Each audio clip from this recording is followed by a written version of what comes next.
Mes chers amis, comme je vous l'avais dit à la fin de notre dernière leçon, pour les 2 derniers cours de cette saison, je vous parlerai à nouveau de l'Apocalypse, le dernier livre de la Bible. Et j'ai l'intention, si cela nous est possible, de reprendre à partir de l'automne prochain, peu à peu, quelques-uns des grands textes que nous avons déjà un peu explorés ensemble au cours de ces 14 premières années de cours. Et je pense que l'automne prochain, une partie du cours sera consacrée à la suite de l'Apocalypse. Si bien que ce soir, je commencerai à en reparler et puis l'automne prochain, nous continuerons. C'est pourquoi aussi je vous apporte en lecture qui ouvre la soirée d'aujourd'hui un passage de l'exégèse spirituelle de la Bible qui est à votre disposition, si vous le désirez, sur la table à côté de moi. Tiré de l'introduction. Dieu est esprit. Pour le connaître, pour le comprendre et pour l'aimer, il faut l'adorer en esprit et en vérité. Il faut se libérer de l'emprise qu'a sur l'âme ici-bas la personne humaine, dont l'optique limite l'entendement et l'empêche de saisir la réalité supraconsciente. Nous faisons du Christ, de Dieu lui-même, une présence à notre image, au lieu de nous élever vers notre ressemblance avec le Seigneur, en nous dépouillant de nous-mêmes. De ce fait, nous les diminuons, nous réduisons à notre mesure la portée infinie de leur enseignement, de leur signification ineffable. Et c'est sur ces restrictions qu'ils imposent à la plénitude, à la toute-puissance lumineuse et béatifique, que les hommes, depuis près de 20 siècles, se disputent, se divisent et même s'entretuent, moralement ou matériellement, au nom de l'amour divin qui les rend à l'immortalité. Le Christ n'est pas une personne dans le temps.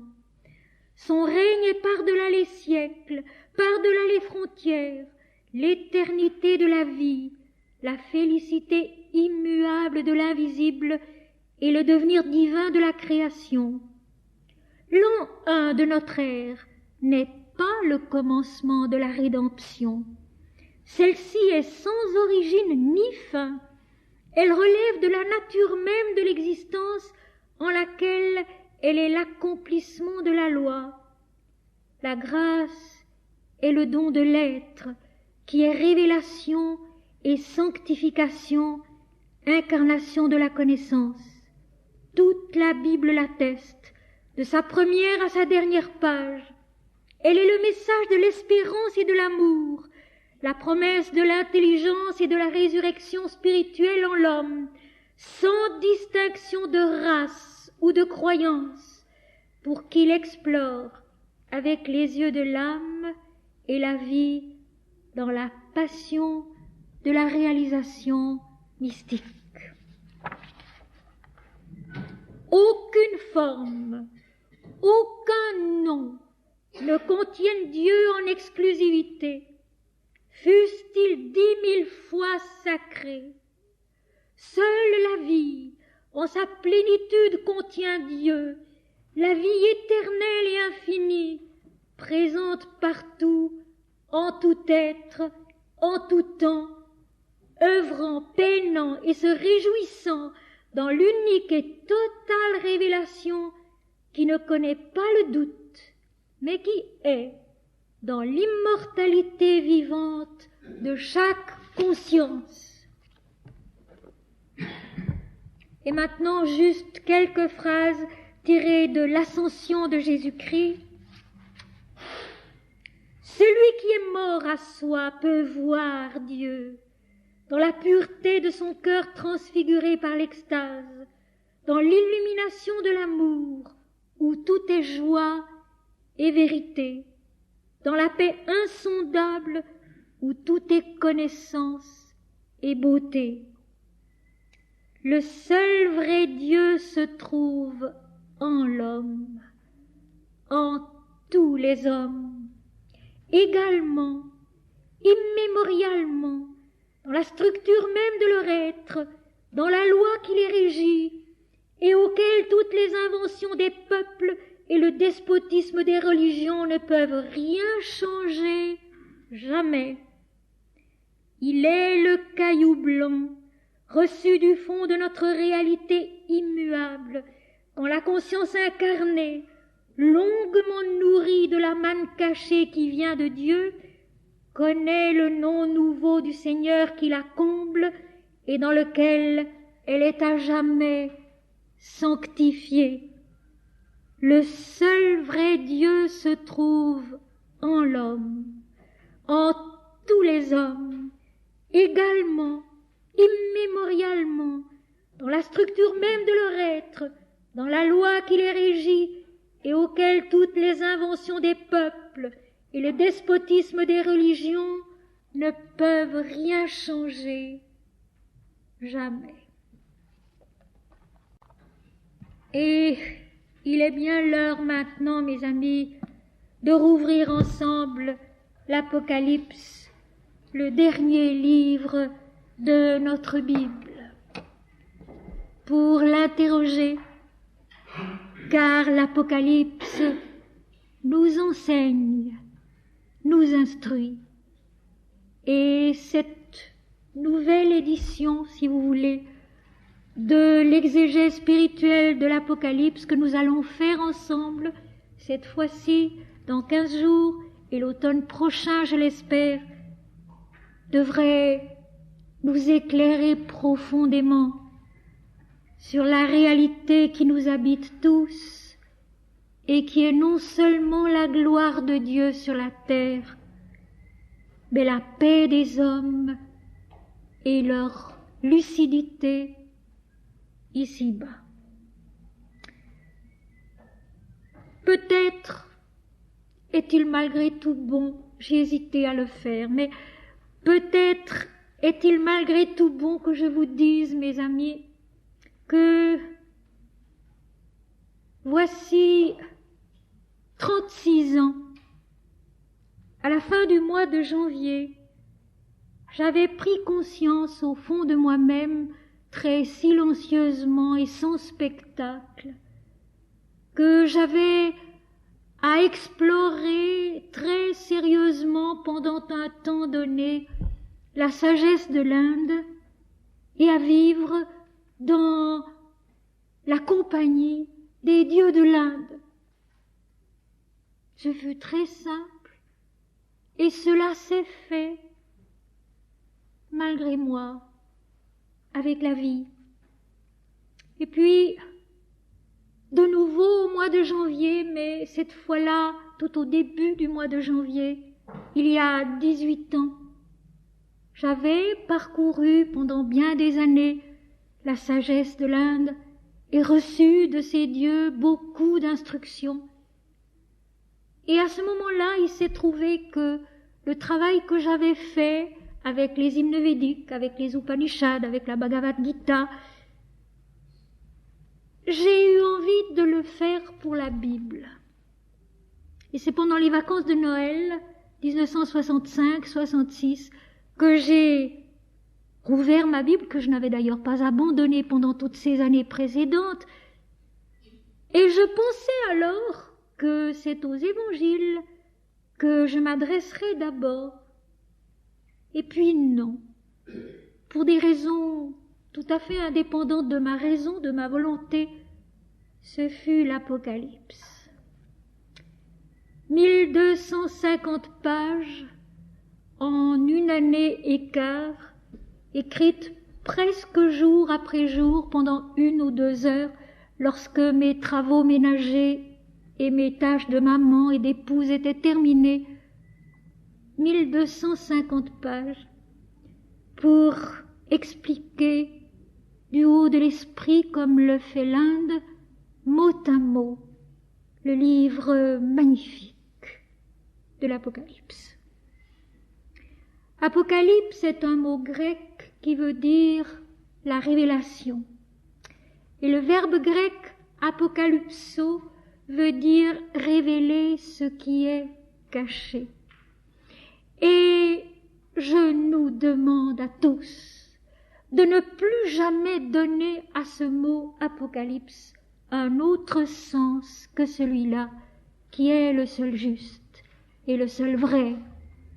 Apocalypse, c'est la révélation, c'est donc un enseignement, et non pas l'annonce d'événements concrets, terrestres, qui vont se passer dans un laps de temps plus ou moins long et plus ou moins lointain. L'Apocalypse, c'est la révélation, et d'ailleurs, le livre de l'Apocalypse commence par ce mot-là. Révélation de Jésus-Christ, verset 1, chapitre 1.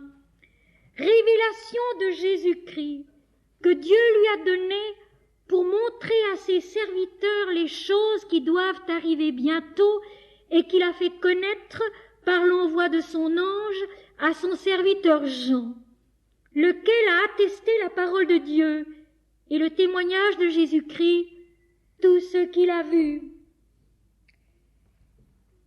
Mes amis, l'ampleur du texte, dès les premières phrases, nous indique clairement qu'il s'agit d'événements intérieurs.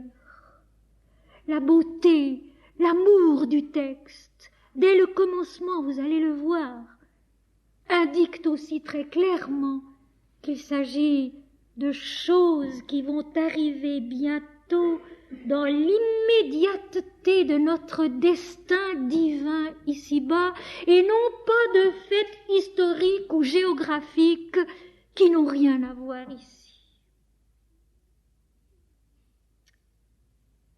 Nous ramenons les textes et Dieu à notre image, alors que c'est l'inverse qui est juste, seulement l'inverse. Nous devons nous laisser élever vers Dieu dont nous sommes l'image et dont nous avons à connaître l'être. Nous avons à naître à l'intérieur de nous à cet être que nous sommes et que nous ne connaissons pas. Yahvé, en hébreu, veut dire l'Éternel, c'est une forme verbale qui signifie « je suis ». Je suis sans condition. Je suis. Non créé, non né, comme disent les hindous, et infini. Alors, comme j'ai le désir d'être extrêmement claire et précise, je voudrais signaler, pour commencer, ceci. Il y a deux clés qui nous permettent de mieux comprendre la Bible, de mieux comprendre d'ailleurs les textes sacrés, quels qu'ils soient. Et ces deux clés, les voici.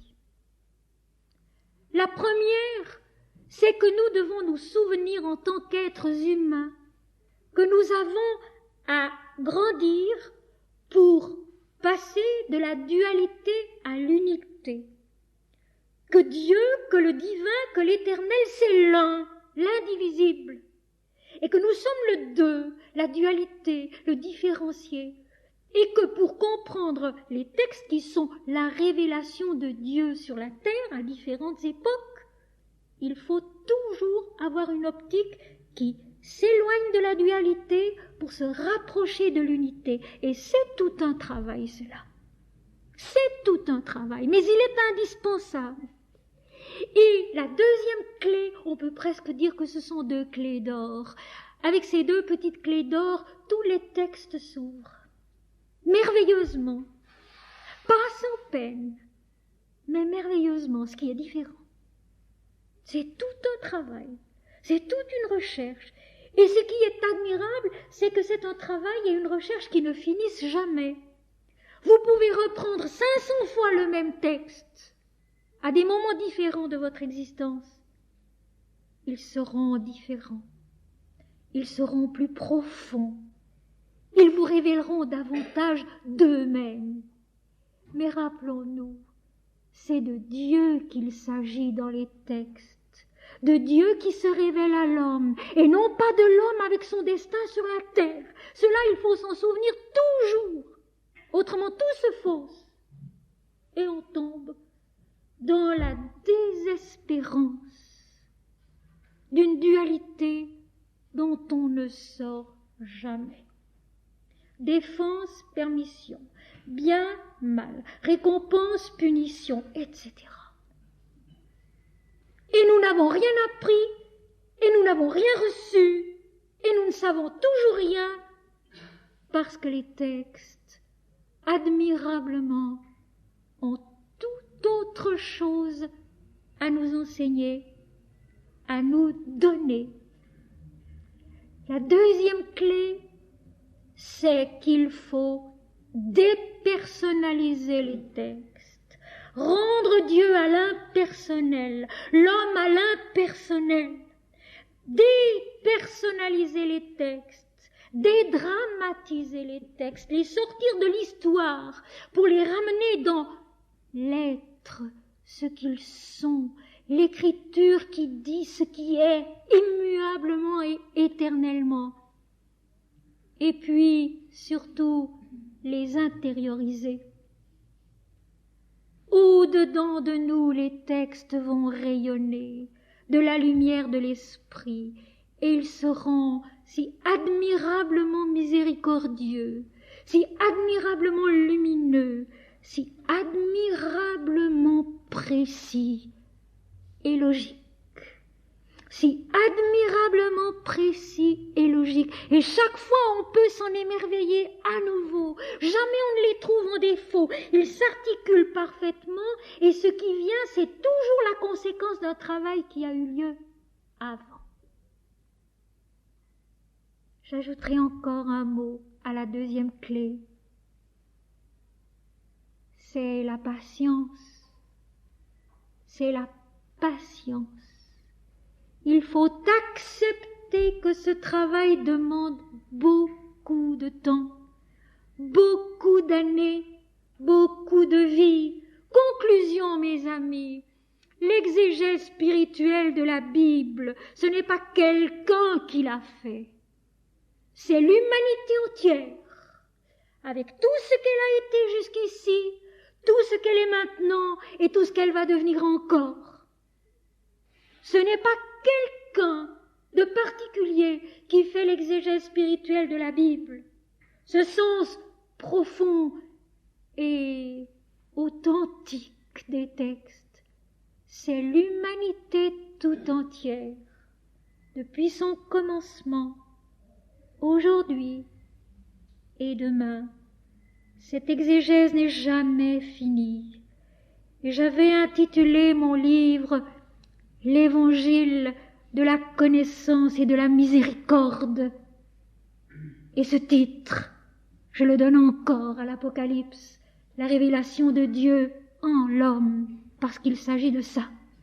La révélation de Dieu en l'homme, en tous les hommes. L'évangile, la bonne nouvelle de la connaissance et de la miséricorde. Nous sommes loin, n'est-ce pas, des catastrophes, des cataclysmes, des temps apocalyptiques dont on parle sans savoir du tout ce que c'est. Les temps apocalyptiques sont en nous. Les temps apocalyptiques sont la démarche en nous de la révélation de Dieu en l'homme et j'ajoute en tous les hommes parce que c'est important.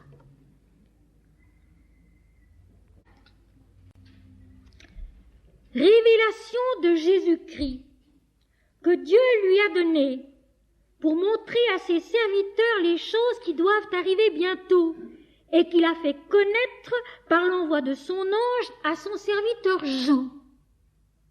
Que de monde dans cette première phrase. Il y a Jésus-Christ, il y a Dieu, il y a les serviteurs, il y a l'ange, il y a Jean. 5 personnes plus puisqu'il y a les serviteurs qui sont une seule et même révélation. La révélation de Dieu en l'homme par tous ses canaux. Dieu qui se révèle en Jésus-Christ par l'envoi de son ange, Angelos le messager, la lumière de notre âme qui est la lumière de Dieu tout aussi bien. Ainsi Jean, Jésus-Christ, Dieu, l'ange, les serviteurs sont un seul et le même de l'unique révélation divine qui s'accomplit par tous ces éléments à l'intérieur de la conscience incarnée. Et déjà ce tout premier verset de l'Apocalypse, c'est la démonstration, si l'on veut bien, de cette unité divine qui est la vérité, qui est la réalité vers laquelle nous devons marcher, vers laquelle marche l'Ancien Testament. Le peuple d'Israël conduit par Moïse, qui est au-dedans de nous aussi, le peuple et Moïse. Tout l'Ancien Testament marche vers cette révélation de l'unité. Et à partir de Jésus, le Nouveau Testament lui aussi marche vers cette toute lumière que l'Apocalypse, dans son avant-dernier chapitre, dit d'une façon si belle. Chapitre 21, verset 21 et suivant. La place de la ville, qui n'est autre que la conscience de l'homme transfiguré, transparente de Dieu seul, la place de la ville sainte, de la nouvelle Jérusalem, qui descend du ciel d'auprès de Dieu, ayant la gloire de Dieu, la place de la ville, est d'or pur comme du verre transparent. L'or, la pureté indélébile de l'or, la feuille d'or, notre conscience transparente de Dieu seul. La ville n'a besoin ni du soleil ni de la lune pour l'éclairer, car le Seigneur Dieu l'éclaire et l'agneau est son flambeau. Le Seigneur Dieu est l'agneau, le moi individuel purifié, redevenu identique à son Créateur. Je ne vis point de temple dans la ville, pas d'adoration particulière, pas de religion spéciale. Je ne vis point de temple dans la ville, car le Seigneur Dieu est son temple, ainsi que l'agneau, toujours ces deux éléments, Dieu, la vérité, l'être, et l'agneau qui est le moi individuel, pur de tout égoïsme, de tout orgueil, transparent de Dieu seul. C'est si simple, c'est si clair, c'est si beau. Et au début de l'Apocalypse, il s'agit donc de la révélation de Jésus-Christ que Dieu lui a donnée. La conscience incarnée, parfaitement pure de tout égoïsme et de tout orgueil, est Jésus-Christ au-dedans de nous. Jésus-Christ tout en haut, la conscience qui n'est plus que l'amour de Dieu et la transparence de Dieu en l'homme, que Dieu lui a donné pour montrer à ses serviteurs les choses qui doivent arriver bientôt. Et ces choses qui doivent arriver bientôt, ce ne sont pas des événements historiques et ce ne sont pas des événements qu'on situe d'une manière géographique, ce sont des choses intérieures qui doivent arriver bientôt, qui sont là et qui nous attendent. Et qu'il a fait connaître par l'envoi de son ange, par l'envoi de la lumière de l'Esprit à son serviteur Jean. Ces choses qui doivent arriver bientôt, lequel a attesté la parole de Dieu et le témoignage de Jésus-Christ, tout ce qu'il a vu. Et il s'agirait seulement, si grave et si grand que soit l'événement, de la destruction de la ville de Jérusalem par Titus en l'an 70 de notre ère. C'est Dieu qui parle. Révélation de Jésus-Christ que Dieu lui a donnée. C'est l'ange de l'Éternel qui passe une fois de plus, au travers de nous, pour nous instruire, pour nous parler. Et il ne s'agirait que d'un événement historique si grand, si important soit-il, si douloureux soit-il aussi. Non, mes amis, non. Jean, lequel a attesté la parole parole de Dieu et le témoignage de Jésus-Christ, tout ce qu'il a vu.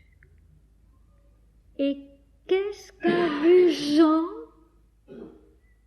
Il a vu ce que Jésus a dit lui-même. Moi et le Père, nous sommes un.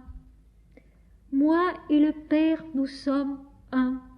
Jésus est Dieu, Jésus est l'Éternel. Ils sont un à jamais. Et ce qui est plus merveilleux encore, c'est qu'ils sont un au-dedans de chacun de nous. Ils sont un au-dedans de chacun de nous. Un avec notre conscience, un avec l'ange envoyé, la lumière de l'Esprit envoyé. Ils sont un en chaque homme et dans l'univers, dans le cosmos tout entier. Et ce que l'Apocalypse fait voir à Jean, c'est la révélation de cette unité splendide au sens exact du terme, splendide du cosmos et de l'homme, et pas autre chose. Et n'est-il pas réconfortant, mes amis, de se dire que les textes, c'est cela. C'est tout cela. L'immensité de la vie, l'immensité de notre conscience, habitée, comblée par l'Éternel Dieu, lequel a attesté la parole de Dieu. Dieu prendrait la parole seulement pour annoncer des catastrophes, seulement pour annoncer des actes horribles sur la terre? Non, mes amis, non. Il prend la parole pour nous instruire, il prend la parole pour nous conduire, il prend la parole pour nous attirer à soi. Et le témoignage de Jésus-Christ, le témoin véritable, comme dira la 7e lettre de l'Apocalypse au chapitre 3, le témoin véritable, celui qui dit vrai, parce qu'il est un avec Dieu lui-même, tout ce qu'il a vu. Et nous retrouvons, mes amis, ces deux éléments de la vie mystique, inséparables partout et de tout temps, voir et entendre. Voir la lumière et entendre ce que veut dire la lumière. Voir la lumière de l'esprit et entendre la révélation qu'apporte cette lumière.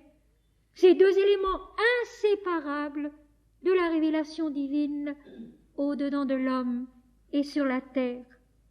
Ce qu'il a vu, ce qu'il a entendu, la parole de Dieu, le témoignage de Jésus-Christ, c'est-à-dire le Verbe de vérité lui-même, ce Verbe de vérité et de vie qui créa le monde. Et Dieu dit que la lumière soit, et la lumière fut. Et il y eut un soir, il y eut un matin, ce fut le premier jour. Eh bien, en nous-mêmes aussi, tout au fond de nous, dans notre conscience qui s'ouvre à la lumière de la vérité, sous la pression divine de la révélation de la parole de Dieu, il y a aussi un jour qui se lève. Que la lumière soit, dit le Seigneur, et la lumière est au-dedans de nous. Tout ce qu'il a vu, tout ce qu'il a entendu, et qui est la révélation du chemin, qui de la dualité nous conduit à l'unité, qui de la nuit nous conduit à la lumière, qui du fini nous conduit à l'infini, qui du temporel nous accomplit dans l'éternel.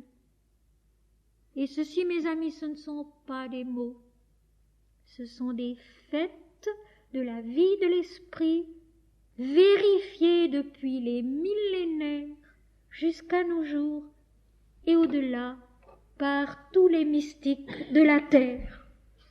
Heureux celui qui lit et ceux qui entendent les paroles de la prophétie et qui gardent les choses qui y sont écrites, car le temps est proche. Ce temps est proche, peut-être une embûche pour nous, peut-être dans notre perception des choses qui se mesurent en jours, en mois, en années, ce temps proche peut nous faire penser qu'il s'agit d'événements qui vont se produire très bientôt. Mais c'est l'Éternel qui parle. Et dans l'éternité, le temps n'existe pas, de même que l'espace n'existe pas. Et ce temps proche que Jésus rappelle tout à la fin de la prophétie, à la fin du chapitre 22, « Je viens bientôt », c'était en l'an 35, 36 peut-être. Nous sommes presque en l'an 2000 et en fait nous attendons toujours. Je viens bientôt. Il y a donc là quelque chose à comprendre. De même qu'il y a quelque chose à comprendre dans les contradictions grammaticales des textes parfois, où le texte commence par parler d'un ange par exemple et ensuite l'Éternel dit « je ». Et c'est manifestement la même voix, la même parole. Et dans cette contradiction, il y a quelque chose à comprendre. Eh bien, il y a aussi quelque chose à comprendre dans ce « je viens bientôt », qui ne s'accorde pas avec notre perception des choses, du temps, et avec le fait qu'à presque l'an 2000, nous attendions toujours. Dieu est en nous-mêmes une immédiateté qui nous attend. Dieu est en nous-mêmes une immédiateté qui nous attend. Une révélation qui se fera en un clin d'œil, comme disent les Upanishads, comme un clignement d'œil, tellement vite. Et c'est l'immensité, et c'est l'éternel, et c'est l'insondable infini. Je viens bientôt. Les choses qui doivent arriver bientôt, cet immédiat divin qui nous attend au fond de nous et qui peut se saisir de nous soudain, au moment où nous ne y attendons pas. Ce divin qui est là, qui nous attend au fond de nous et qui peut nous saisir soudain parce qu'il estime que nous sommes prêts selon sa sagesse à lui, et jamais selon le jugement des hommes. La vision intérieure est quelque chose qui ne se mérite pas, jamais. La vision intérieure qui vient soudain, qui fond sur le prophète ou sur le disciple, sur l'être humain. La lumière de l'esprit qui descend sur nous, tout soudain, comme un voleur, diront d'autres textes, ne se mérite jamais. C'est le fruit de la sainteté qui s'ignore, sainteté dont seul Dieu peut juger et jamais les hommes. Vous savez, personnellement, j'ai mal lorsque dans les journaux on parle de canonisation, lorsqu'on parle de procès de sainteté et de canonisation. De quoi les hommes s'emparent-ils donc? La sainteté appartient à Dieu seul. Et lui seul sait si quelqu'un ici-bas est prêt pour être comblé par lui et pour vivre désormais en ne sachant plus que Dieu est Dieu seul. C'est Dieu seul qui en juge et Dieu seul qui le sait. Et personne ici-bas n'a le droit de dire que celui-là est saint ou celui-là ne l'est pas. La sainteté, c'est notre destinée à tous et à chacun. Et c'est Dieu seul qui en juge. C'est Dieu seul qui sait. Et quand il envoie la vision de soi, la révélation de soi dans une conscience incarnée, il sait aussi pourquoi il le fait. Parce que c'est nécessaire dans le temps de la terre. Parce que c'est nécessaire pour aider les hommes et pour les sauver peut-être d'une aberration qui devient trop grande. Dieu est Dieu seul. Je viens bientôt. Il est là, en nous, dans le secret lumineux de notre âme, cette lumière qui ne s'altère et ne s'éteint jamais, c'est sainte Thérèse d'Avila qui l'a dit dans ses châteaux de l'âme. Il est là, au fond de nous, et il attend, et il est cet immédiat que nous pouvons reconnaître. lorsqu'il en est l'heure en nous. Lorsqu'il en est l'heure en nous. Le temps est proche. Il ne s'agit donc pas d'un temps historique. Il s'agit d'un temps spirituel. Et ce temps spirituel ne se calcule pas à nos mesures. C'est Dieu seul qui le connaît. Et voilà pourquoi la révélation divine est toujours soudaine, inattendue, imprévisible, et puis après, il s'agit de la comprendre, j'allais dire de l'assimiler, de la digérer, de la vivre pour l'incarner et l'accomplir ici-bas sur la terre. C'est tout. Donc, heureux celui qui lit, et ceux qui entendent les paroles de Dieu, donc. Et quand il est dit les paroles de la prophétie, il ne s'agit pas de choses qui vont arriver dans le temps, parce que la prophétie, c'est la parole de Dieu. Le prophète qui parle au nom de Dieu, et non pas qui annonce l'avenir. Ce sont des significations ultérieures et faussées, cela. Parce que les hommes ont toujours tellement envie et besoin de savoir d'avance comment les choses iront. Il est tellement meilleur et plus beau de ne pas savoir. Il est tellement meilleur et plus beau de ne pas savoir et d'avoir le courage d'avancer en se disant « Dieu sait, Dieu fait, Dieu est ». La puissance que devient la foi dans ces conditions-là. La foi, c'est précisément ce qu'on ne sait pas. La foi, c'est précisément ce qu'on ne connaît pas. Si on savait, il n'y a plus de foi. Lire la prophétie, les paroles de Dieu de la prophétie, entendre les paroles du témoignage de Jésus-Christ dans la prophétie et les garder, ces choses qui sont écrites. C'est le contraire d'avoir peur de l'avenir, mes amis. C'est le contraire de la peur, c'est le contraire de l'angoisse. C'est garder le nom de Dieu, c'est chanter le nom de Dieu, c'est garder les paroles de Dieu, les paroles de vérité, pour les vivre et pour les devenir. Les textes sacrés, mes amis, il faut les vivre et il faut les devenir, et non pas les brandir devant les gens pour leur faire peur. Tout à l'heure, d'ailleurs, la vision dira « ne crains point », bien sûr, parce que la vision divine, c'est toujours la paix, la joie d'une compréhension, d'un trésor spirituel qui nous est donné.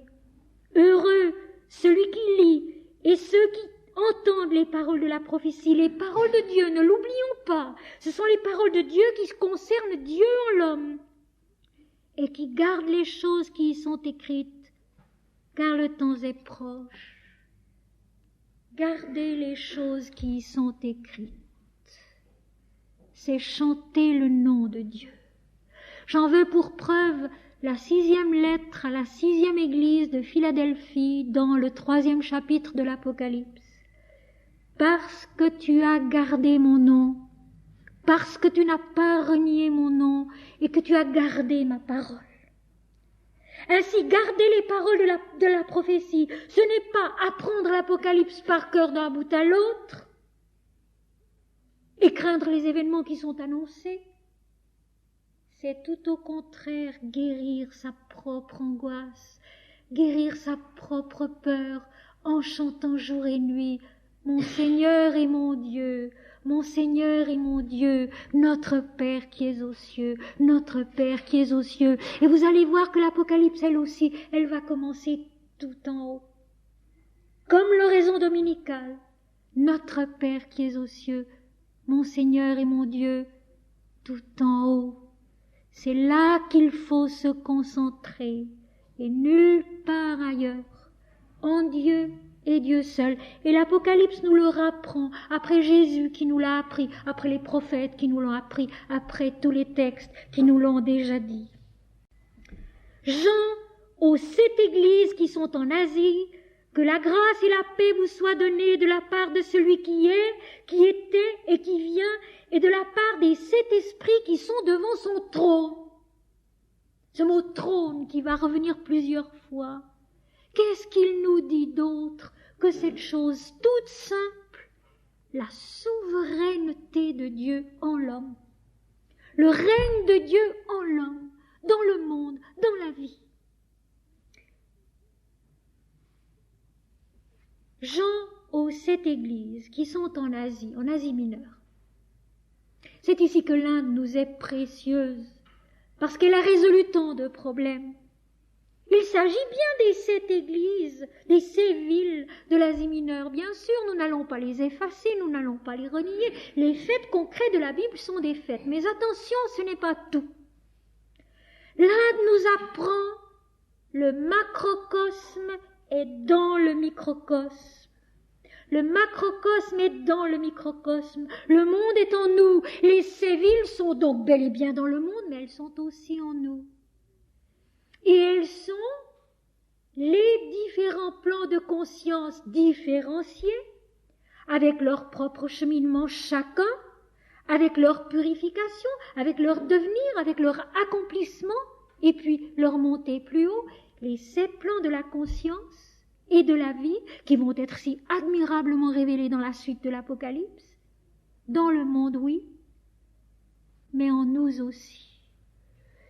Et lorsqu'en 1966, j'ai écrit l'exégèse spirituelle de la Bible, je ne savais pas qu'en Inde, il était un swami moderne qui avait signalé que les 7 églises dans l'Apocalypse de la Bible de l'Occident, c'était les 7 plans de la conscience et de la vie. Et tout à l'heure, nous allons voir que même les noms grecs de ces villes correspondent à chacun de ces plans, comme on dit dans l'Inde, ces chakras. Donc, Jean s'adresse aux 7 églises d'Asie mineure, oui, mais à travers elles, il s'adresse en nous aux 7 plans de notre conscience et de notre vie, aux 7 chakras. Et chaque plan sera bien détaillé, vous le verrez, sera bien expliqué avec son travail propre, avec sa particularité, avec sa façon d'accomplir et de révéler Dieu en l'homme. Parce que chaque plan de notre être révèle l'éternel Dieu. Il s'adresse donc, comme Moïse l'a fait autrefois, en s'adressant au peuple d'Israël, Moïse qui monte sur la montagne du Sinaï, qui reçoit les tables de la loi, qui sont la révélation de la structure de l'homme et du cosmos aussi, et qui ensuite transmet ces tables de la loi au peuple, qui sont aussi les 7 plans de la conscience et de la vie. La conscience spirituelle, l'âme, qui a reçu l'instruction lumineuse de l'esprit, transmet ensuite cette instruction aux différents plans de l'être pour que chacun de ces plans vive la révélation, l'accomplisse au-dedans de nous, ici-bas. C'est tout simple et c'est tout clair. Que la grâce et la paix vous soient données, que vous viviez, que vous croissiez, que vous vous accomplissiez dans la grâce du Seigneur et dans la paix du Seigneur. C'est un programme qui me paraît singulièrement oublié de nos jours. Que la grâce et la paix vous soient données. Que la grâce du Seigneur, sa grâce qui fait toutes choses en nous et pour nous, que la paix du Seigneur vous soit donnée de la part de celui qui est, qui était et qui vient, donc celui qui est l'éternité, Yahvé, l'éternel, je suis. Donc une fois de plus, la concentration non pas sur l'homme, sur le petit moi individuel, mais sur Dieu seul. C'est si simple. C'est si simple. Et c'est si difficile apparemment, puisque nous l'oublions toujours à nouveau. Que la grâce et la paix vous soient données de la part de celui qui est, qui était et qui vient, et de la part des 7 esprits qui sont devant son trône. Donc ici, celui qui est, qui était et qui vient, cette très manifestement, et Dieu et Jésus-Christ, qui sont un. Et puis les sept esprits qui sont devant son trône, c'est sept esprits dont il nous sera dit tout à l'heure qu'ils sont les sept esprits de Dieu dans la vie créée, devant le trône. Donc les sept plans de la conscience et de la vie qui sont soumis à la souveraineté de l'Éternel.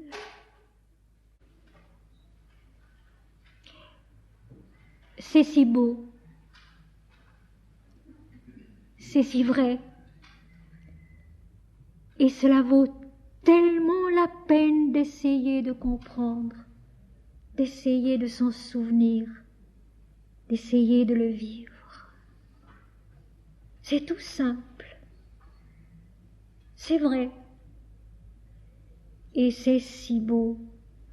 Que la grâce et la paix vous soient données de la part de celui qui est, qui était et qui vient. Et déjà dans l'Ancien Testament, dans les premiers livres de l'Ancien Testament, au Deutéronome chapitre 6, verset 4, « Écoute, Israël, l'Éternel ton Dieu est un.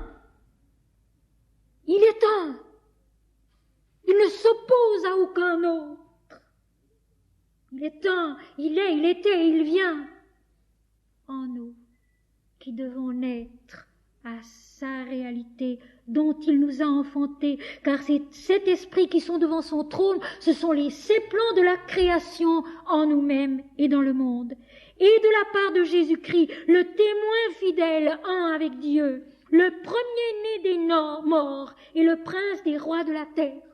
Donc le premier-né des morts, le premier qui est rené au-delà de la mort, et le prince des rois de la terre, on dit ailleurs, le premier-né des vivants et le premier-né d'entre les morts.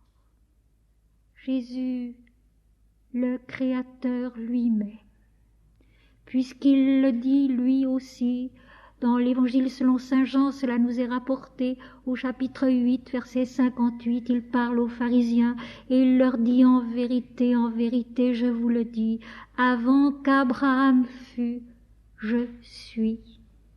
Et dans la fameuse prière sacerdotale si belle, Jésus dit, Père, tu m'as aimé avant la fondation du monde.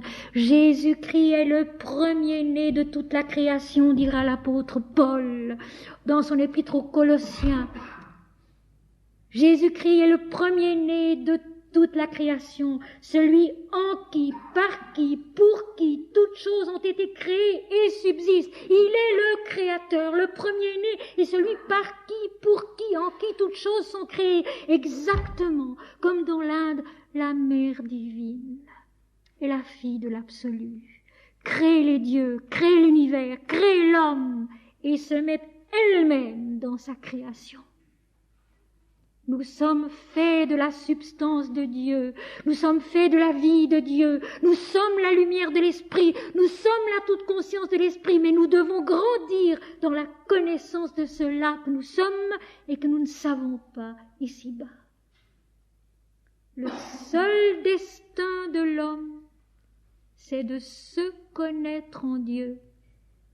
Et quand il a perdu cela, il a tout perdu. Le seul destin de l'homme, ici-bas, c'est de se connaître en Dieu, au travers de toute la vie, au travers de tout ce qui est. Jésus-Christ, le témoin fidèle, le premier-né des morts et le prince des rois de la terre, victorieux de la mort, victorieux de la vie dans les dualités. Et maintenant, écoutez bien ceci. À celui qui nous aime, qui nous a lavés de nos péchés par son sang, sacrificateur pour Dieu, son Père, à lui soit la gloire et la puissance au siècle des siècles. Amen. Alors il faut que je rappelle rapidement le sens du mot péché, qui en hébreu, en grec et en latin ne veut pas dire ce qu'on en a fait. Le péché, c'est un terme équestre, hatat en hébreu, hamartia en grec, peccatum en latin.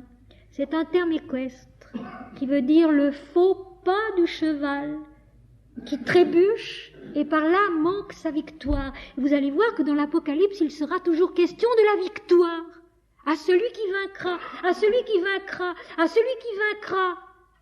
Vaincra qui? Vaincra quoi? Son moi individuel, son moi je. À celui qui vaincra. À celui qui nous aime, qui nous a lavés de nos péchés par son sang. Le sang du Christ, c'est d'une part le sang de notre vie, notre hérédité divine, et d'autre part, lorsqu'il est versé, il est l'accomplissement de la vie incarnée dans la plénitude de l'Esprit. Le spectacle de la croix, le mot est dans la Bible, dans les évangiles, le spectacle de la croix n'est là que pour nous faire comprendre que dans le corps ici-bas lui-même, l'Esprit peut remporter la victoire. À celui qui vaincra l'obsession des dualités, l'obsession du moi-je, l'obsession de cette seule faute d'appréciation qui consiste à dire « je suis ce corps ». Un vieux disciple de Ramakrishna, à qui l'on demandait un jour pas si lointain « quel est le péché qu'il ne faut pas commettre ?» Et ce vieux disciple de Ramakrishna a répondu « le péché, c'est de dire « je suis ce corps ». Je suis cette personne humaine, limitée à quelques décades de vie ici-bas, limitée surtout par sa compréhension totalement relative, dualiste, et qui n'est pas capable, à moins de renoncer à soi, de comprendre quelque chose à l'unité divine. Pensons à la prière sacerdotale si belle de Jésus. Père, que tout soit un. Comme toi et moi nous sommes un, comme je suis en toi et comme tu es en moi. Père, que tout soit un, car tu m'as aimé avant la fondation du monde. La rédemption, le processus de la rédemption est né avant même la création du monde. Il est ce double mouvement de la descente dans l'incarnation et de la remontée dans l'accomplissement de l'unité. C'est ça notre vie. Ce n'est pas autre chose. Et quand Jésus dit race méchante et incrédule, il veut seulement dire ceci. Vous qui oubliez que vous êtes nés de Dieu, et ici-bas pour vous accomplir en Dieu, pour vous connaître en Dieu, c'est le seul péché, la seule faute, d'où découlent tous les autres, malheureusement. À celui qui nous aime, et le mot aimer reviendra souvent dans l'Apocalypse, et je leur ferai connaître que je t'ai aimé. Le verbe aimer revient souvent dans l'Apocalypse, et déjà rien que par ces quelques premiers versets, nous en sommes au verset 6, mes amis, pas plus loin. Rien que par ces quelques premiers versets, vous sentez, n'est-ce pas, l'insondable distance qu'il y a entre cette façon-là d'essayer d'entrer dans les textes, de les laisser pénétrer en nous. La parole est de Jésus. Mes paroles ne pénètrent pas en vous, dit-il aux pharisiens. Mes paroles ne pénètrent pas en vous. Les paroles du Christ doivent pénétrer en nous. Les paroles de l'Apocalypse doivent pénétrer en nous et devenir notre propre âme, notre propre vie. À celui qui nous aime et qui nous a délivrés, lavés de nos péchés par son sang, qui nous a montré le chemin de la rédemption et qui a fait de nous un royaume de Dieu. Donc un seul peuple, une seule vie, un seul destin, un royaume, l'unité. Vous voyez comme cette unité revient toujours, la communion. Et l'Église est un mot grec, ecclésia, qui veut dire l'assemblée des hommes, mais l'assemblée des hommes par convocation. L'assemblée des hommes par convocation, convoquée par Dieu, appelée par Dieu. Non pas se réunir spectaculairement dans un endroit sur la terre, mais convoquée par Dieu à être un seul et le même, au-dedans de soi. Tous les hommes sont un seul et le même. des sacrificateurs pour Dieu, c'est-à-dire des êtres consacrés à cette offrande perpétuelle qu'est la vie à l'éternité. Son Père, à lui soit la gloire et la puissance au siècle des siècles. Amen. Verset 7. Dieu est Dieu seul, donc, à lui soit la gloire, la puissance au siècle des siècles. Dieu seul en nous, Dieu seul dans notre pensée, Dieu seul dans notre cœur, Dieu seul dans nos mains. Comme Mananda Mayi pouvait le dire, en vous tous, je n'ai jamais servi que Dieu seul. J'étais la servante, j'ai préparé des repas. En vous tous, je n'ai jamais servi que Dieu seul. Voici, il vient avec les nuées, et tout œil le verra, et ceux qui l'ont percé, et toutes les tribus de la terre se lamenteront à cause de lui. Oui, amen.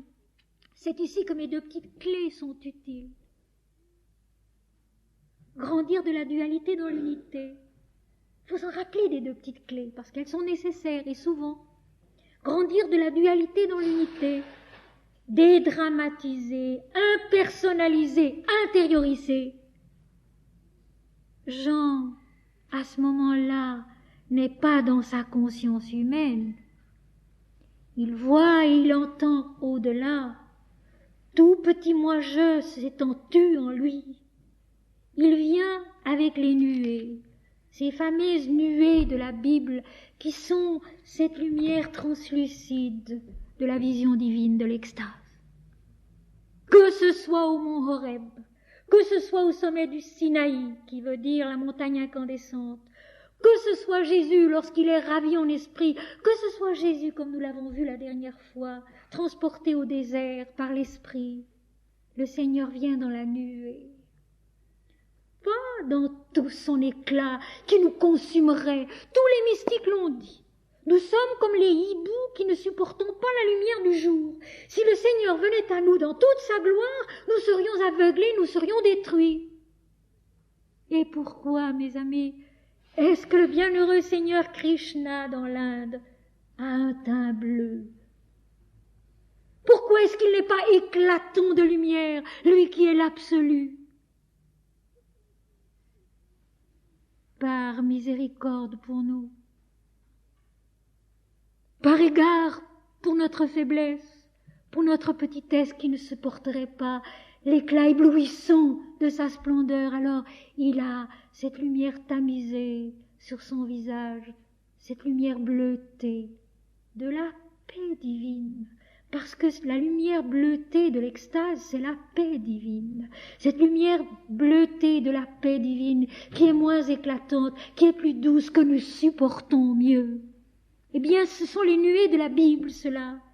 Il vient sur les nuées, pas dans le jour éclatant de sa splendeur. Nous ne le supporterions pas, nous serions consumés. Mais dans la nuée, dans cette lumière translucide qui le porte à nous, avec son amour, avec sa miséricorde, avec sa beauté, avec sa bonté, et tout œil le verra. Tous les plans de notre conscience et de notre vie le verront. Tous les peuples de la création le verront. Tout œil le verra. Ce n'est pas réservé à quelques-uns, mais à chacun à son heure. Et comme je l'ai dit souvent, c'est sûr, c'est horriblement difficile à comprendre pour notre mental dualiste qui ne le comprend pas du tout. Quand le Seigneur vient dans sa nuée en nous, le temps et l'espace n'existent plus. C'est l'éternité. Il n'y a pas eu d'avant, il n'y a pas d'après, et en fait personne n'y parvient avant les autres, ou après les autres, ou au-dessus des autres, ou au-dessous des autres. Cela est, je suis, et c'est tout. Par conséquent, tout œil le verra, veut dire que tout homme porte en soi la possibilité de cette venue. Je viens bientôt, le temps est proche. l'immédiateté de Dieu en nous. Si on allait dire ça aux gens qui s'entr'égorgent, mais arrêtez-vous donc. Vous êtes un seul et le même. Vous êtes une seule et même vie. Vous êtes le Seigneur Dieu. Cherchez à comprendre cela au lieu de vous battre. C'est absurde, cela n'a aucun sens. Vous vous tapez dessus dans la nuit. Dans la nuit de l'égoïsme, dans la nuit de l'orgueil, dans la nuit de la stupidité. Tout œil le verra quand il est l'heure en Dieu. Et cela, c'est si beau. Tout œil le verra quand il est l'heure en Dieu. Et les hommes n'ont rien à y dire. Et rien à y faire. Et rien à y changer. C'est si beau. Tout œil le verra, et ceux qui l'ont percé, ceux aussi qui n'ont pas pu le reconnaître, qui n'ont pas voulu l'aimer, ceux qui, les plans de notre propre conscience qui ne l'acceptent pas. Et nous savons que c'est vrai. Les plans de notre propre conscience qui ne l'acceptent pas, qui ne peuvent pas encore lui dire « Oui, Seigneur, viens, je t'attends. »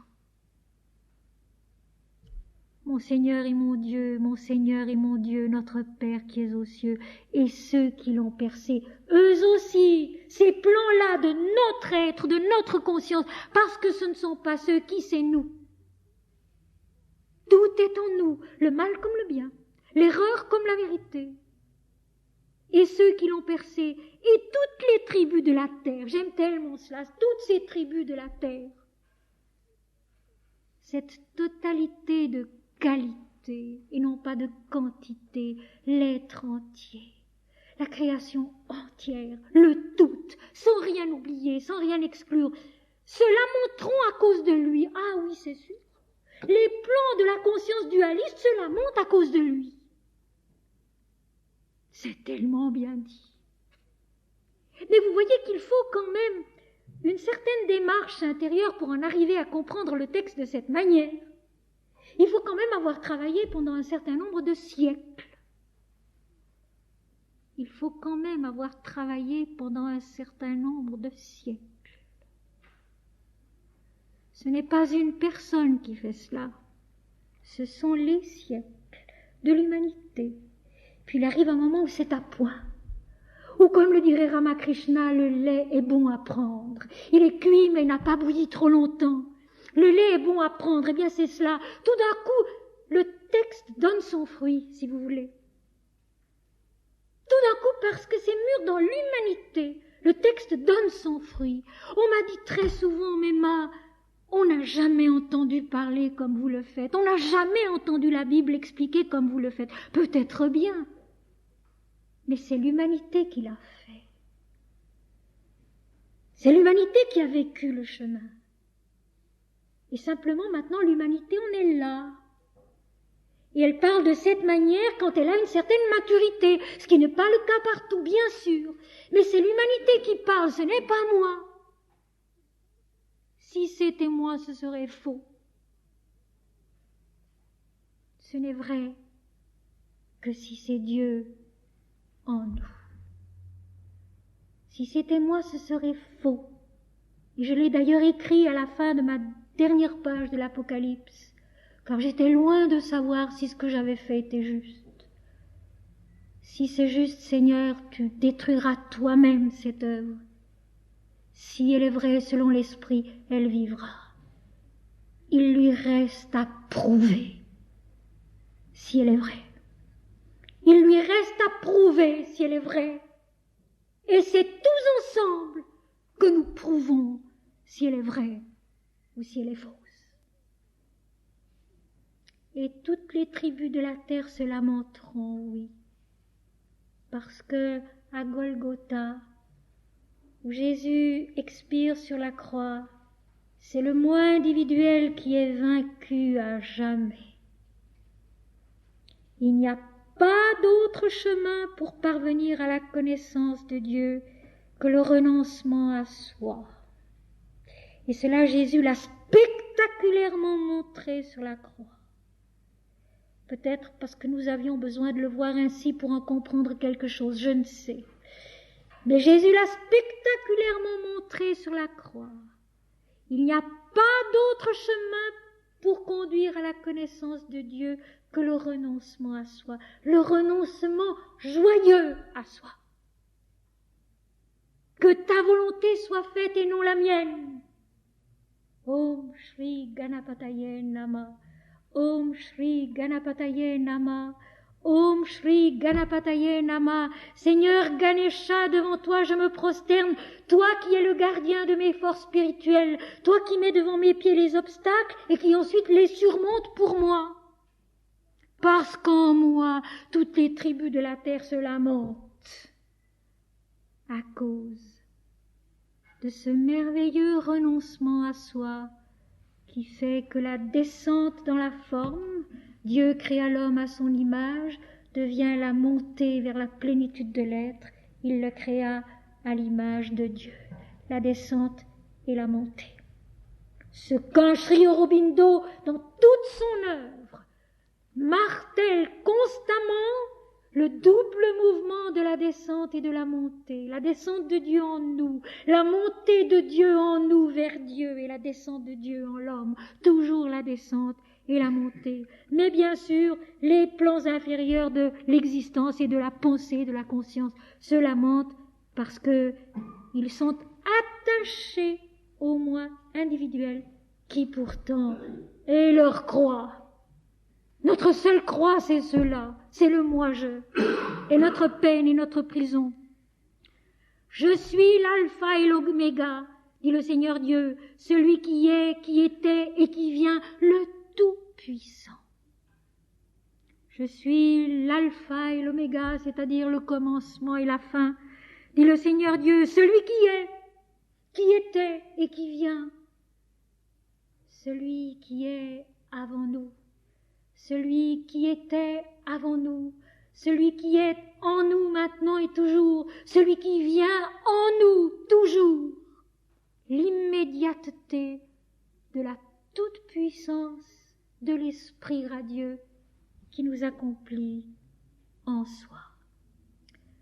Moi, Jean, votre frère, et qui est part avec vous à la tribulation et au royaume et à la persévérance en Jésus-Christ, j'étais dans l'île appelée Patmos à cause de la parole de Dieu et du témoignage de Jésus.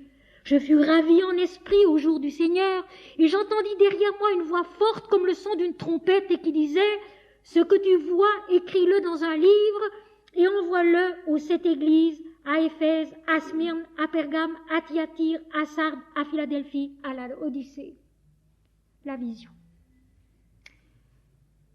Moi, Jean, votre frère, et qui est part avec vous à la tribulation, c'est-à-dire à la peine du chemin, à la marche au travers du désert du peuple d'Israël, à la purification nécessaire, à la transformation indispensable, au dépassement du moi-je, dans la liberté du soi avec S majuscule, ce soi qui seul peut dire « Je suis, voilà mon nom pour l'éternité, la tribulation ». Non pas des peines précises et limitées à une certaine histoire, mais notre tribulation pas à pas. J'ai part à la tribulation, écrit Jean. Et c'est joli qu'il dise cela, parce que certainement ses disciples devaient s'imaginer que lui n'en avait plus de tribulation. Comme on s'imagine de nos jours qu'une Mahananda Mayi n'avait plus de tribulation, un Ramakrishna n'avait plus de tribulation, un Swami Vivekananda, un Sri Aurobindo n'avait plus de tribulation, que les saints chrétiens n'avaient plus de tribulation. Sur la terre, il y a la tribulation, il y a la peine du pas à pas. Pour chacun et pour tous, pour chacun différemment. Mais c'est la peine de la marche, la fatigue de la marche qui est une ascension, ce qui est encore plus difficile. Et pour chacun, elle prend un certain visage, un certain aspect, mais finalement, elle est la même pour tous. Qui est part à la tribulation, donc je dirais au travail, à l'œuvre de l'Éternel en nous, qui est une difficulté ici-bas, qui est une tribulation, et en même temps au royaume, c'est-à-dire à l'unité de ce que nous sommes en lui.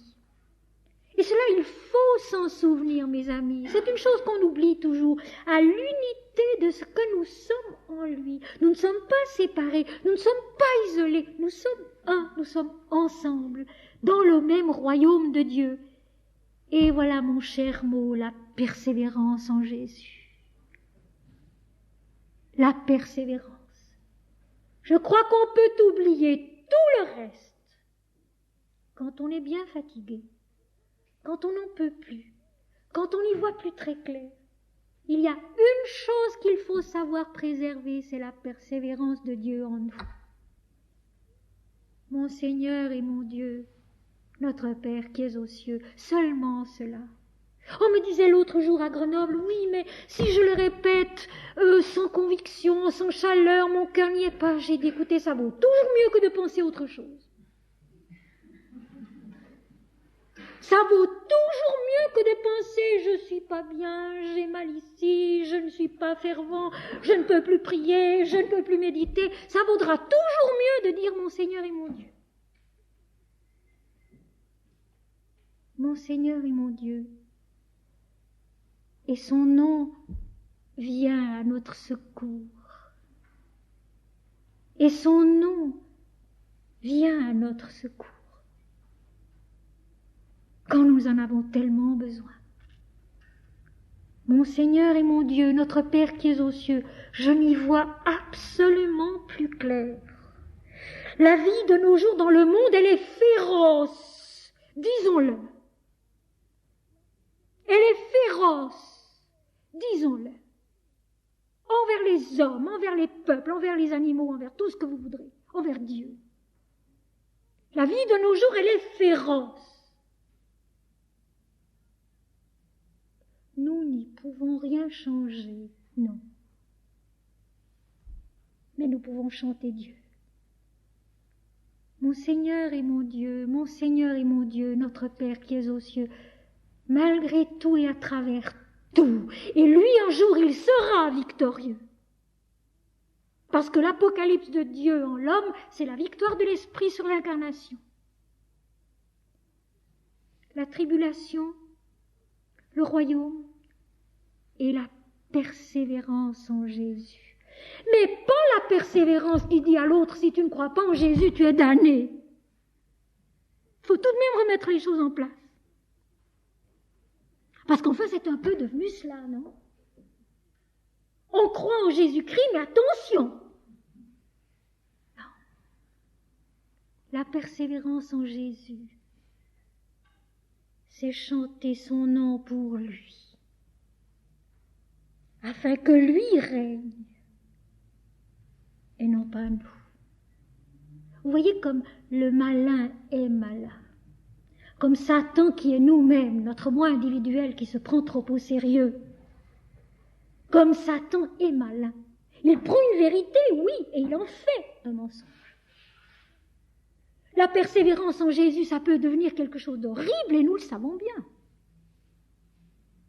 Et nous le savons bien. De même que d'autres persévérances peuvent devenir horribles, nous le savons bien aussi. La persévérance en Jésus, c'est chanter son nom, pour que son nom rayonne dans la vie, de sa lumière, de son amour, de sa vérité, et pas de nous. La persévérance en Jésus, la persévérance en la parole de Dieu, c'est chanter Dieu, c'est chanter Jésus, mais pour eux, pour que leur nom, pour que leur parole rayonne dans la vie d'ici-bas, comme eux savent que leurs paroles peuvent rayonner, comme eux savent que leur nom peut rayonner. Merveilleusement, et pas avec tous les bâtons et toutes les barrières que nous y mettons, nous. Celui qui est, qui était et qui vient, le Tout-Puissant, les mots veulent-ils dire quelque chose ou pas? Le Tout-Puissant Nous n'avons pas à grignoter quelque chose de la puissance, de cette toute puissance de l'Éternel. Nous n'avons pas à dire il est tout amour, il est esprit, il est tout puissant, et puis ensuite dire mais, ça va jusque-là et pas plus loin. Et c'est tout de même ce que nous faisons. Ça a l'air drôle quand je le dis ainsi, mais c'est au fond tragique. La toute-puissance de Dieu, c'est la toute-puissance de Dieu. Et il faut apprendre à la respecter au-dedans de soi d'abord. En ne disant pas, mais je voudrais savoir comment ça ira après, je n'en sais rien, je n'ai pas à le savoir. Dieu est Dieu seul. Et comme dit très bien le dicton, qui vivra verra. Il faut vivre. Et alors on voit. La persévérance en Jésus, c'est cela. Vivre Jésus. Dans son amour, dans sa miséricorde, dans sa rayonnante vérité. Et non pas dans ce que nous en faisons. Et comme hélas le temps passe, je voudrais juste vous lire la suite pour que vous ayez quand même la vision dans les yeux à la fin de cette préparation. Je reprendrai la prochaine fois. Je me retournai pour connaître quelle était la voix qui me parlait. Et après m'être retourné, je vis ces chandeliers d'or. Et ces chandeliers d'or sont faits chacun d'une seule pièce. Ils sont décrits dans le livre des Nombres. Je vous lirai cela la prochaine fois. Ces chandeliers d'or, c'est, mes amis, la révélation du cosmos et de l'homme. Leur structure. Ces plans lumineux de la conscience et de la vie, faits d'une seule pièce, qu'on ne peut jamais altérer, inaltérable. Et je vis ces chandeliers d'or, donc l'impérissable, l'inaltérable, la toute lumière dorée de l'être en ces plans de lumière. Et au milieu de ces chandeliers, quelqu'un, il n'est pas dit de nom, qui ressemblait à un fils d'homme, vêtu d'une longue robe, ayant une ceinture d'or sur la poitrine. Sa tête et ses cheveux étaient blancs, comme de la laine blanche, comme de la neige. Ses yeux étaient comme une flamme de feu, ses pieds étaient semblables à de l'airain ardent, comme s'il eût été embrasé dans une fournaise, et sa voix était comme le bruit des grandes eaux. Il avait dans sa main droite 7 étoiles, de sa bouche sortait une épée aiguë à 2 tranchants, et son visage était comme le soleil lorsqu'il brille dans sa force. Chacune de ces paroles a un sens, et toutes ces paroles ensemble sont la lumière indivisible de la vision de l'Esprit qui est Dieu. Et chacune de ces paroles nous apprend quelque chose sur la vérité de notre propre être et sur la révélation de Dieu dans le cosmos et en nous-mêmes. Comment a-t-on pu, pendant si longtemps, ne voir que l'annonce de la destruction de Jérusalem par Titus dans un texte comme celui-là, précédé de ce petit mot « à celui qui nous a aimés », celui qui est, qui était et qui vient, le Tout-Puissant. Dieu révélé en l'homme dans sa toute-puissance, dans sa toute lumière, dans la splendeur de ces plans qui ne sont qu'un, de cette vie qui marche autour de quelqu'un qui ressemblait à un fils d'homme et qui ne porte pas de nom, qui est l'éternel Dieu en nous. Voilà l'Apocalypse, mes amis, le tout petit début de l'Apocalypse. Nous n'en sommes pas à la fin du premier chapitre. J'irai dans 15 jours jusqu'où nous pourrons aller ensemble. Et puis à l'automne, nous continuerons.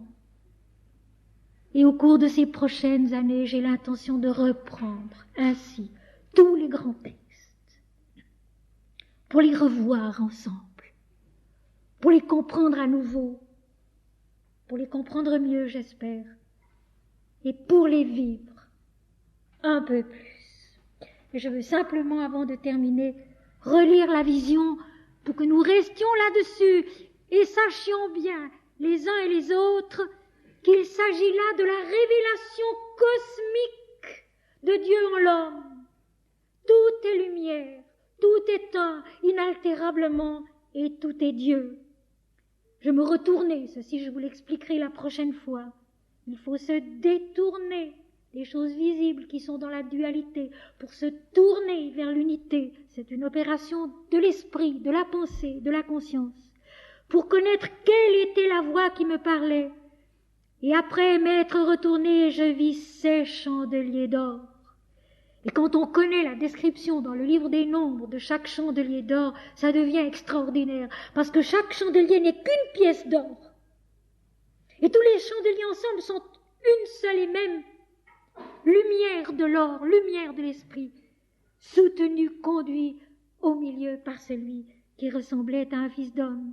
Et au milieu de ces chandeliers, quelqu'un qui ressemblait à un fils d'homme, vêtu d'une longue robe et ayant une ceinture d'or sur la poitrine, la stature lumineuse et élancée de la vision divine si souvent. Quand la mère divine nous apparaît, elle est ainsi. Quand le Christ nous apparaît, il est ainsi, une stature fine, élancée, translucide, quelqu'un qui ressemblait à un fils d'homme. Sa tête et ses cheveux étaient blancs, la blancheur et la nature du divin. Comme de la laine blanche, comme de la neige, ses yeux étaient comme une flamme de feu, ses pieds étaient semblables à de l'airain ardent, comme s'il eût été embrasé dans une fournaise, et sa voix était comme le bruit des grandes eaux. Il avait dans sa main droite 7 étoiles. De sa bouche sortait une épée aiguë à 2 tranchants, et son visage était comme le soleil lorsqu'il brille dans sa force. Tout est lumière inaltérablement. Tout est un, et tout est Dieu. Notre Père qui es aux cieux, que ton nom soit sanctifié, que ton règne vienne, que ta volonté soit faite sur la terre comme au ciel. Donne-nous aujourd'hui notre pain quotidien. Pardonne-nous nos fautes comme nous les pardonnons à ceux qui nous ont offensés. Ne nous laisse pas tomber dans la tentation, mais délivre-nous du mal, car c'est à toi qu'appartiennent le règne, la puissance et la gloire, au siècle des siècles. Amen.